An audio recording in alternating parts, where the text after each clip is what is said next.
Hello friends, कैसे हैं आप सब। आशा करता हूँ सभी लोग अच्छे होंगे। हम लोग इंडियन हिस्ट्री को कवर कर रहे हैं। इससे पहले हम लोग एंशिएंट हिस्ट्री का टॉप 50 एमसीक्यू क्वेश्चन देखे थे। आज हम लोग देखेंगे दिल्ली सल्तनत काल का भारतीय इतिहास, जिसमें टॉप 50 क्वेश्चन लिया गया है 1206 ईस्वी से 1526 ईस्वी तक का संपूर्ण इतिहास, जो परीक्षा के लिए बहुत ही उपयोगी होगा, उसको लिए हैं। आइए शुरू करते हैं सबसे पहला क्वेश्चन से। दिल्ली सल्तनत की स्थापना कब हुई थी? दिल्ली सल्तनत की स्थापना कब हुई थी? इसका सही उत्तर हो जाएगा ऑप्शन नंबर बी, 1206 में। तराइन के दूसरे युद्ध 1192 में पृथ्वीराज चौहान और मोहम्मद गौरी के बीच में हुआ था, जिसमें मोहम्मद गौरी जीत गया था और मोहम्मद गौरी की मृत्यु 1206 में हो गया था। उसके बाद उनका गुलाम कुतुबुद्दीन ऐबक ने दिल्ली सल्तनत की स्थापना रखा था, दिल्ली सल्तनत की नींव रखा था। 1206 में कुतुबुद्दीन ऐबक ने दिल्ली सल्तनत की नींव रखे। कुतुबुद्दीन ऐबक को गुलाम वंश का संस्थापक या दिल्ली सल्तनत का संस्थापक भी कहा जाता है। Next question number 2, Qutub Minar का निर्माण किसने प्रारंभ कराया था? इल्तुतमिश, कुतुबुद्दीन ऐबक, बलबन या अलाउद्दीन खिलजी? तो कुतुब मीनार का निर्माण किसने करवाया था? ऑप्शन नंबर बी, इसका सही उत्तर कुतुबुद्दीन ऐबक। कुतुबुद्दीन ऐबक ने 1199 में कुतुबुद्दीन बख्तियार काकी की स्मृति में कुतुब मीनार का निर्माण प्रारंभ कराया था, परंतु उसकी मृत्यु हो गई और बाद में इसे इल्तुतमिश ने पूरा कराया था। नेक्स्ट क्वेश्चन नंबर 3, लाख बख्श की उपाधि किसे मिली थी? लाख बख्श की उपाधि किसे मिली थी? लाख बख्श मतलब लाखों का दान करने वाला। इल्तुतमिश, कुतुबुद्दीन ऐबक, बलबन, अलाउद्दीन खिलजी? इसका सही उत्तर हो जाएगा ऑप्शन बी, कुतुबुद्दीन ऐबक। कुतुबुद्दीन ऐबक अपनी दानशीलता के कारण लाख बख्श कहलाए। वह गरीबों और फकीरों को खूब दान देता था, इसलिए इसे लाख बख्श के नाम से जाना जाता था। नेक्स्ट क्वेश्चन नंबर 4, इल्तुतमिश किस वंश का शासक था? इल्तुतमिश किस वंश का शासक था? इसका सही उत्तर हो जाएगा ऑप्शन नंबर ए, गुलाम वंश। कुतुबुद्दीन ऐबक के बाद इल्तुतमिश शासक बना और ये गुलाम वंश का था। इसको वास्तविक संस्थापक भी कहा जाता है, बहुत शक्तिशाली था। इल्तुतमिश 1211 से 1236 ईस्वी तक गुलाम वंश का सबसे शक्तिशाली शासक था। उसने सिक्का प्रणाली, एकतादारी प्रणाली, चालीसा परिषद और प्रशासनिक ढांचे को मजबूत किया था। नेक्स्ट क्वेश्चन, इल्तुतमिश को किस खलीफा ने सुल्तान ए आजम की उपाधि दी थी? इल्तुतमिश को किस खलीफा ने सुल्तान ए आजम की उपाधि दी थी? ऑप्शन ए, खलीफा नासिरुद्दीन, खलीफा मुइजुद्दीन, खलीफा नासिरुद्दीन मोहम्मद, खलीफा अल मुस्तासिम?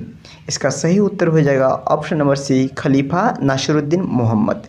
नासिरुद्दीन मोहम्मद ने बगदाद के ये खलीफा थे, नासिरुद्दीन मोहम्मद, और उन्होंने इल्तुतमिश को सुल्तान ए आजम की उपाधि प्रदान किया था और इससे उनकी अंतर्राष्ट्रीय मान्यता प्राप्त हुआ था और इससे उनकी समृद्धि में वृद्धि हुआ था। विदेश से यानी बगदाद से ये उपाधि पाने वाला पहला व्यक्ति इल्तुतमिश थे। नेक्स्ट क्वेश्चन, बलबन ने किस नीति का पालन किया था? बलबन ने, ऑप्शन ए देखिए, रक्त और लौह नीति, ऑप्शन बी सुन्नी नीति, ऑप्शन सी जजिया नीति, ऑप्शन डी धार्मिक नीति? इसका सही उत्तर ऑप्शन ए, रक्त और लौह नीति। बलबन 1266 से 1287 ईस्वी तक दिल्ली सल्तनत में कठोर अनुशासन और दंड व्यवस्था लागू किया था और विद्रोहियों और डाकुओं को निर्ममता से हत्या या दंड दिया, और इस नीति को रक्त और लौह नीति कहा जाता है। इसको याद रखिएगा, बहुत इंपॉर्टेंट है रक्त और लौह नीति। नेक्स्ट क्वेश्चन, दिल्ली सल्तनत में 40 तुर्कान ए चहलगानी किसने बनवाया था? दिल्ली सल्तनत में चहलगानी प्रथा किसने बनवाया था? इसका सही उत्तर हो जाएगा option number B, Iltutmish. Iltutmish ने 40 अमीरों की एक परिषद बनाई, जिसे तुरुक ए चहलगानी कहा जाता था। ये लोग प्रशासन और राजनीति में बहुत प्रभावशाली हो गए थे और बाद में इसे बलबन ने इसको समाप्त कर दिया था। तुर्कान ए चहलगानी या 40 सरदारों का ये समिति। नेक्स्ट क्वेश्चन 9 नंबर, सिजदा और पावश प्रथा किसने लागू किया था? सिजदा और पावश प्रथा लागू किया था? Option A Balban, option B Khilji, option C Aibak, option D Iltutmish. इसका सही उत्तर हो जाएगा बलबन। सिजदा राजा के सामने झुकना, पैबोस राजा के पाँव छूना।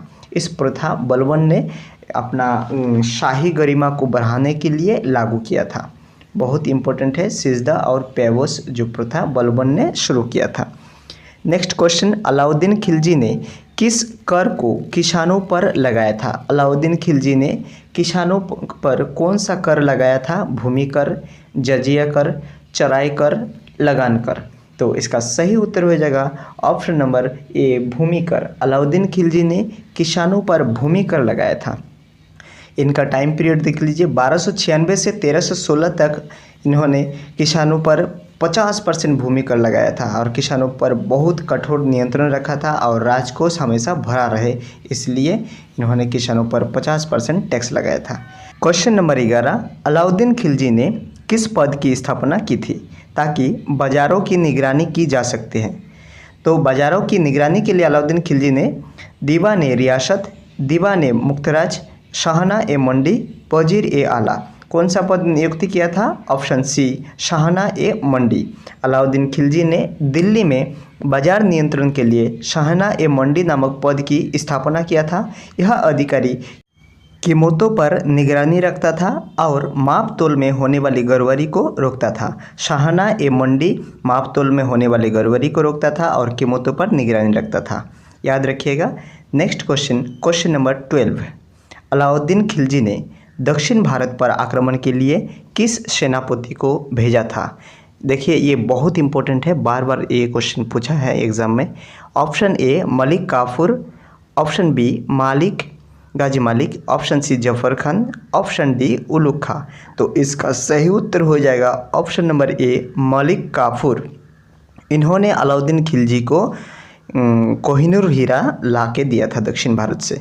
अलाउद्दीन खिलजी का सबसे प्रमुख सेनापति मालिक काफूर था।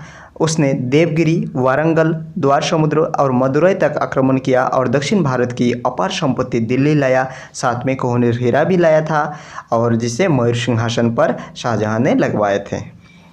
Next question 13 number, Alauddin Khilji ने किस विद्रोह को मारकर सत्ता पर कब्जा किया था? अलाउद्दीन खिलजी ने किस विद्रोही को मारकर सत्ता पर कब्जा किया था? Option A Jalauddin Khilji, option B Balban, option C Ghiyasuddin Balban, option D Iltutmish.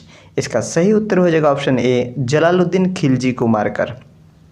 Alauddin Khilji ने अपने चाचा जलालुद्दीन खिलजी की हत्या करके 1296 में दिल्ली की गद्दी पर कब्जा किया था। 1296 में अलाउद्दीन खिलजी अपने चाचा जलालुद्दीन खिलजी को मारकर दिल्ली सल्तनत पर कब्जा किया था। Next question, question number 14, Alauddin Khilji ने किस विद्रोही आक्रमणकारी को पराजित किया था?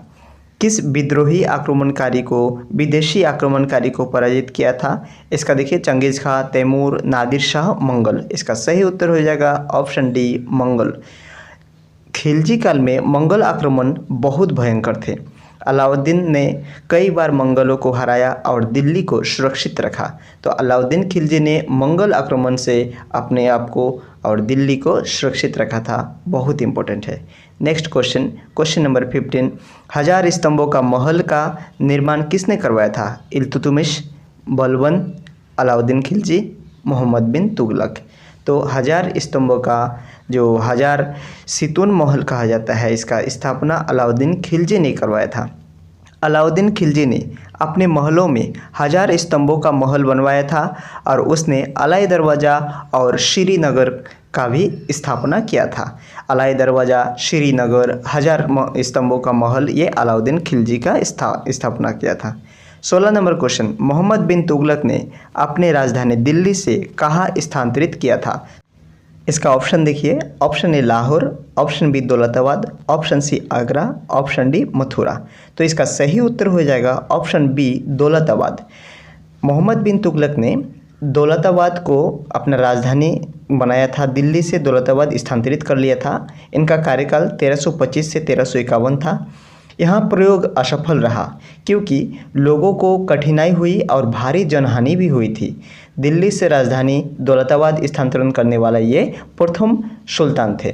इसको याद रखिएगा, बहुत इम्पोर्टेंट है और बार बार एग्जाम में पूछता है।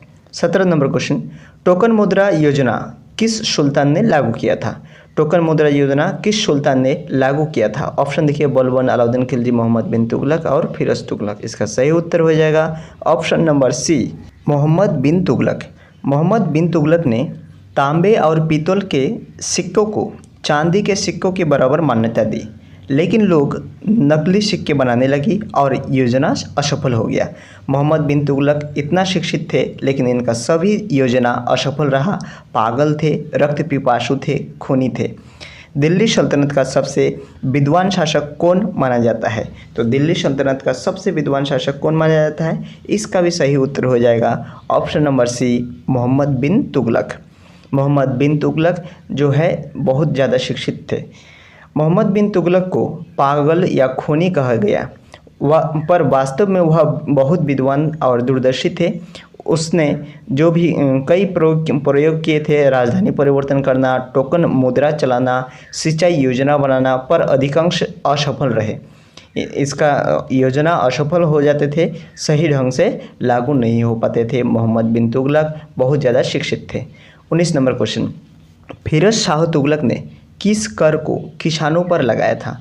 फिरोज शाह तुगलक ने जजिया, सिंचाई कर, लगान और महसूल। तो इसका सही उत्तर हो जाएगा ऑप्शन बी, सिंचाई कर। हक ए शरब, क्योंकि फिरोज शाह तुगलक ने बहुत सारे नाला या नहरों का निर्माण कराया था। इनका कार्यकाल 1351 से 1388। इन्होंने किसानों पर सिंचाई कर लगाया था, उन्होंने नहर खुदवाई थी और उनकी नीतियाँ कृषक हितैषी था। किसान के हितों के लिए इन्होंने काम किया था। 20 नंबर क्वेश्चन, तैमूर ने भारत पर कब आक्रमण किया? तैमूर ने भारत पर कब आक्रमण किया था? ऑप्शन ए 1290, 1398, 1226, 1192। तो इसका सही उत्तर क्या हो जाएगा?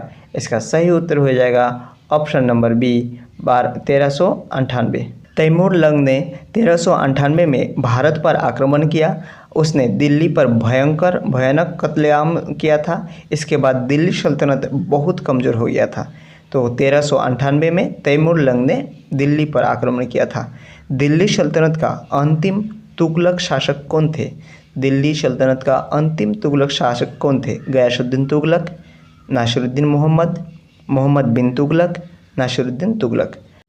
इसका सही उत्तर हो जाएगा option number B, Nasiruddin Mohammad. Delhi सल्तनत का अंतिम तुगलक शासक जो थे वो है नासिरुद्दीन मोहम्मद।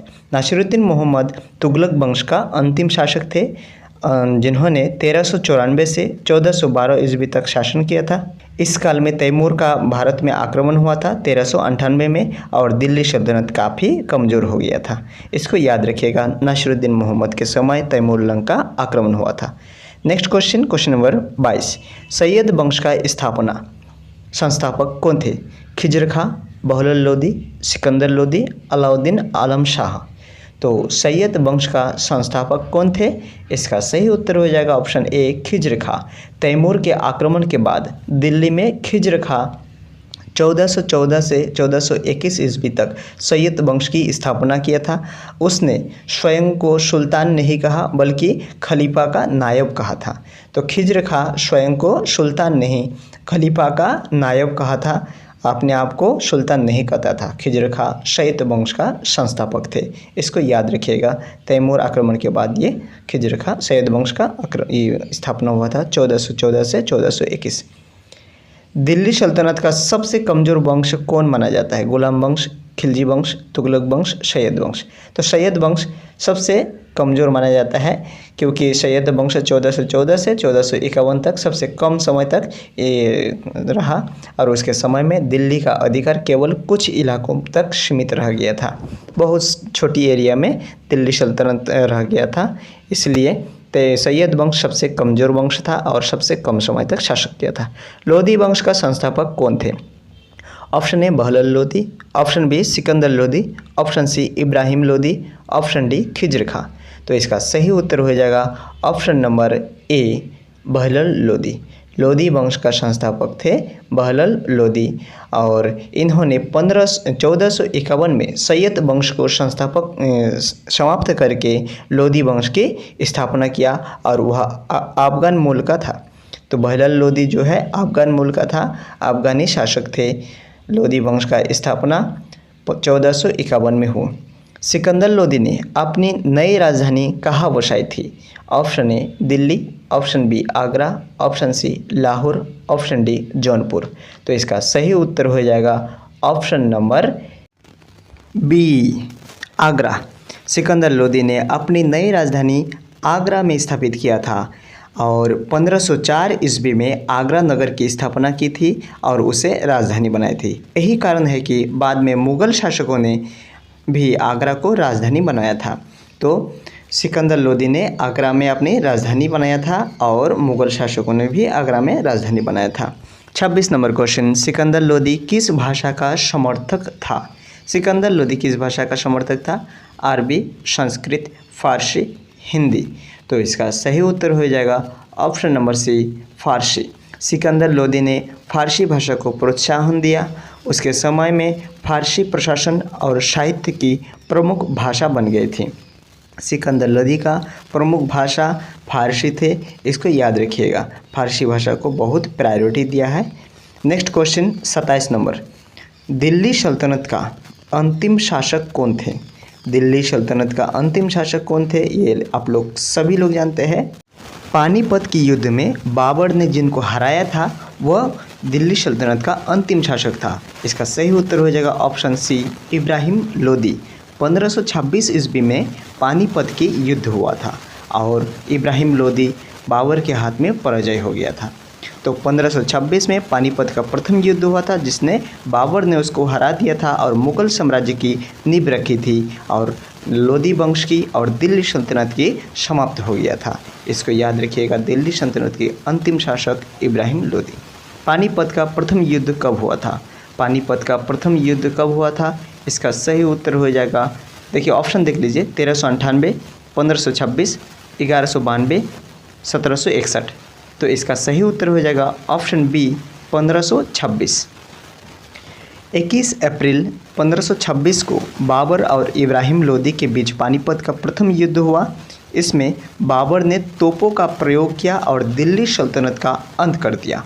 तो बाबर ने भारत में पहली बार तोपों का व्यवहार हुआ और जिसमें दिल्ली सल्तनत की नींव समाप्त हो गया। नेक्स्ट क्वेश्चन, लोदी वंश का कौन सा शासक सबसे योग्य माना जाता है? लोदी वंश का कौन सा शासक सबसे योग्य माना जाता है? बहलल लोदी, सिकंदर लोदी, इब्राहिम लोदी, खिज्र खां। तो इसका सही उत्तर हो जाएगा सिकंदर लोदी। सिकंदर लोदी को लोदी वंश का सबसे सक्षम शासक माना जाता है। उसके प्रशासन सुधार, भूमि सुधार और राजधानी आगरा में बसाने का ये काम सबसे महत्वपूर्ण काम है। सिकंदर लोदी बहुत ही सक्षम शासक थे। 30 नंबर क्वेश्चन, भारत में अफगान साम्राज्य की वास्तविक नींव किसने रखी? भारत में अफगान साम्राज्य की वास्तविक नींव किसने रखी? इसका ऑप्शन देखिए, बहलल लोदी, सिकंदर लोदी, इब्राहिम लोदी, शेरशाह सूरी। तो इसका सही उत्तर हो जाएगा बहलल लोदी। बहलल लोदी ने 1451 में दिल्ली की गद्दी पर बैठा और अफगानों की सत्ता स्थापित किया। हालांकि बाद में सिकंदर लोदी इसे मजबूत किया था। तो वास्तविक में बहलल लोदी ने अफगान सत्ता को स्थापित किया था और सिकंदर लोदी ने इसको और मजबूत किया था। नेक्स्ट है 31 नंबर, सल्तनत काल में जजिया कर सबसे पहले किसने लगाया था? सल्तनत काल में जजिया कर सबसे पहले किसने लगाया था? इल्तुतमिश, अलाउद्दीन खिलजी, फिरोज शाह तुगलक, मोहम्मद बिन तुगलक। तो इसका सही उत्तर हो जाएगा ऑप्शन नंबर ए इल्तुतमिश। इल्तुतमिश ने सबसे पहले हिंदुओं पर जजिया कर लगाया था। जजिया कर जो है हिंदू पर लगने वाला एक तरह का कर है। हालांकि फिरोज शाह तुगलक ने इसे और कठोरता से लागू किया था। इल्तुतमिश शुरुआत किया था जजिया कर का और फिरोज शाह तुगलक ने कठोरता से जजिया कर लागू किया था। 32 नंबर, 4 नदियों की नहर काबुल नहर किसने बनवाई थी? 4 नदियों की नहर किसने बनवाई थी? इल्तुतमिश, फिरोज शाह तुगलक, मोहम्मद बिन तुगलक, बलबन। तो इसका सही उत्तर हो जाएगा option number B Firoz Shah Tughlaq. Firoz Shah Tughlaq ने यमुना, सतलज, गंगा और घग्गर नदियों से नहर खुदवाए और सिंचाई की व्यवस्था की। इसको काबुल नहर के नाम से जाना जाता है और ये नहर फिरोज शाह तुगलक ने बनवाया था। 4 नदियों में काबुल नहर ये बनवाया था, काबुल नहर के नाम से ये प्रसिद्ध था। नेक्स्ट क्वेश्चन, सल्तनत काल का सर्वाधिक जनप्रिय शासक किसे कहा जाता है? Option A Balban, option B Firoz Shah Tughlaq, option C Alauddin Khilji, option D Sikandar Lodi. तो सल्तनत काल का सर्वाधिक जनप्रिय शासक कौन थे? फिरोज शाह तुगलक। फिरोज शाह तुगलक ने किसानों के लिए नहरें बनवाए, करों में छूट दी, लोगों के हित में काम किया और इसी कारण इसको जनप्रिय शासक भी कहा जाता था। सल्तनत काल का सबसे जनप्रिय शासक फिरोज शाह तुगलक, जिन्होंने किसानों के लिए बहुत ज़्यादा काम किए, नहर बनाए, करों के छूट दिया।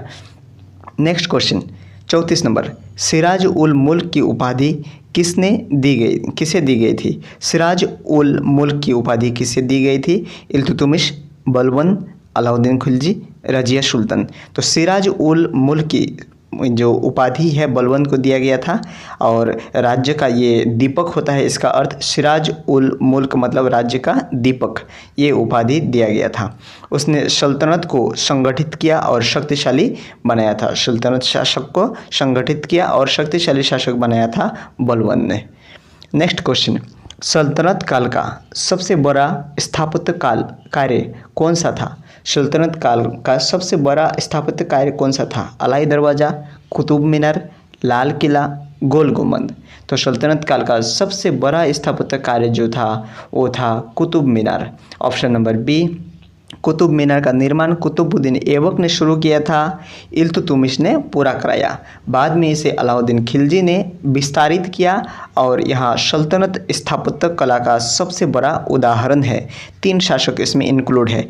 कुतुब मीनार का स्थापना कुतुबुद्दीन ऐबक ने शुरू किया, इल्तुतमिश में ख़त्म किया और अलाउद्दीन खिलजी ने इसको विस्तारित किया। नेक्स्ट क्वेश्चन, तुर्कान ए चहलगानी किस शासक ने समाप्त किया था? Option A Iltutmish, option B Balban, option C Alauddin Khilji, option D Sikandar Lodi. इसका सही उत्तर हो जाएगा बलबन। बलबन ने तुर्कान ए चहलगानी इस पद को ख़त्म कर दिया था। ये 40 सरदारों का ये परिषद होता था और बलबन भी इस परिषद का एक सदस्य थे। बाद में जब शासक बने इसको समाप्त कर दिया था ताकि सल्तनत में केवल सुल्तान का ही दबदबा रहे। नेक्स्ट क्वेश्चन 37 नंबर, तारीख ए फिरोज शाही किसकी रचना है? तारीख ए फिरोज शाही किसकी रचना है? जियाउद्दीन बर्नी, इब्न बतूता, मिनहाज उस सिराज, अमीर खुसरो। तो इसका सही उत्तर क्या हो जाएगा? तारीख ए फिरोज शाही का लेखक है जियाउद्दीन बर्नी। बर्नी ने तारीख ए फिरोज शाही की रचना की, जिसमें दिल्ली सल्तनत के शासकों की विशेषकर तुगलक काल का विस्तृत वर्णन मिलता है। तो इसको याद रखिएगा, तारीख ए फिरोज शाही जियाउद्दीन बर्नी का ग्रंथ है और इसमें तुगलक काल का विस्तृत वर्णन मिलता है। नेक्स्ट क्वेश्चन नंबर 38, किताब उल हिंद किसने लिखी है? किताब उल हिंद के लेखक कौन है? Option A Ibn Battuta, option B Al Biruni, option C Amir Khusro, option D Barni, Ziauddin Barni. तो इसका सही उत्तर हो जाएगा option number B Al Biruni. Al Biruni Mohammad Ghaznavi के साथ भारत आया था और उसने किताब उल हिंद लिखी, जिसमें भारत की सामाजिक, धार्मिक और सांस्कृतिक स्थिति का वर्णन किया है। अल बरूनी की ये पुस्तक किताब उल हिंद बहुत इंपॉर्टेंट है, एग्जाम में बार बार पूछा जाता है। किताब उल हिंद अल बरूनी, इसको याद रखिएगा। नेक्स्ट क्वेश्चन 39 नंबर क्वेश्चन, सुल्तान ए अदल किस शासक को कहा जाता है? सुल्तान ए अदल किस शासक को कहा जाता है? इल्तुतमिश, बलबन, सिकंदर लोदी, अलाउद्दीन खिलजी। तो सुल्तान ए अदल किस शासक को कहा जाता है? इसका सही उत्तर हो जाएगा ऑप्शन सी सिकंदर लोदी। सिकंदर लोदी को उसकी न्यायप्रियता और सख्त प्रशासन व्यवस्था के कारण सुल्तान ए अदल कहा जाता है। उनकी न्यायप्रियता और प्रशासनिक व्यवस्था के कारण, सख्त प्रशासनिक व्यवस्था के कारण उनको सुल्तान ए अदल कहा जाता है, सिकंदर लोदी को। सिकंदर लोदी सुल्तान ए अदल। नेक्स्ट क्वेश्चन 40 नंबर, पानीपत का प्रथम युद्ध किस वंश के अंत का प्रतीक था? पानीपत का प्रथम युद्ध जो था किस वंश का अंत हुआ था? तुगलक वंश, सैयद वंश, लोदी वंश, खिलजी वंश। तो इसको देखे हैं हम लोग, इब्राहिम लोदी को समाप्त किया था, तो लोदी वंश समाप्त हुआ था। 1526 ईस्वी में पानीपत के युद्ध बाबर ने इब्राहिम लोदी को हराया था और इसी के साथ लोदी वंश का समाप्त हो गया था। दिल्ली सल्तनत का अंत हुआ था और भारत में मुगल साम्राज्य की स्थापना हुआ था। ये बहुत इंपॉर्टेंट है। पानीपत की युद्ध 1526 और लोदी वंश के समाप्त हुआ, दिल्ली सल्तनत के समाप्त हुआ और मुगल वंश की स्थापना हुआ।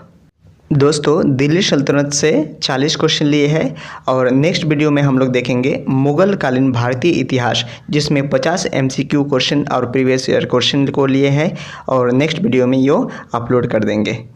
दोस्तों, इन 40 MCQ के क्वेश्चन के माध्यम से दिल्ली सल्तनत को संपूर्ण कवर करने का प्रयास किए हैं।